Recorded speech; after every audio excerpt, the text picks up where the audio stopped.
বাংলার governor general ও শাসনকাল। Lord Cornwallis ভারতের civil সার্ভিসের জনক। মার্কিন যুক্তরাষ্ট্রের স্বাধীনতা সংগ্রামের ব্রিটিশ সেনাপতি ছিলেন। 10 বন্দোবস্ত চালু 1789 সালে। কর্নওয়ালিস কোড চালু করেন 1793 সালে।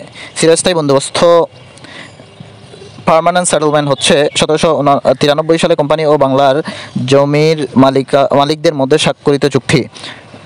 বাংলা জমিদারদের হুঁশিয়ারি করা হয় যে নির্ধারিত তারিখে জমির রাজস্ব দিতে ব্যর্থ হলে কোম্পানি জমি নিলামে বিক্রি করবে। এই আইনের অপর নাম সূর্যাস্ত আইন ও জমিদারি প্রথা। 1950 সালে প্রজাস্বত্ব আইনের মাধ্যমে বাতিল হয় এই চিরস্থায়ী বন্দোবস্ত নীতি। লর্ড ওয়ালেসলি শাসনামল 1798 থেকে 1805। কলকাতায় ফোর্ট উইলিয়াম কলেজ স্থাপন করেন 1800 সালের 9 জুলাই। অধীনতামূলক মিত্রতা নীতি, the principle of subordinate alliance.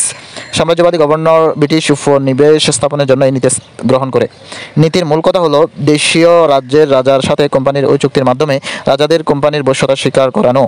Note: মহীশূরের বাঘ খ্যাত টিপু সুলতান এই নীতির বিরোধিতা করে চতুর্থ মহীশূরের যুদ্ধে শহীদ হন 1799 সালে।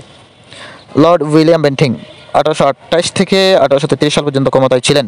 বাংলার সর্বশেষ গভর্নর জেনারেল। সতীদাহ প্রথা নিষিদ্ধ আইন 1829 প্রণয়ন। সতীদাহ প্রথা নিষিদ্ধের জন্য আন্দোলন করেছিলেন রাজা রামমোহন রায়। এলাহাবাদের রাজস্ব বোর্ড স্থাপন করেন এবং 1835 সালে শিক্ষানীতি প্রণয়ন করেন।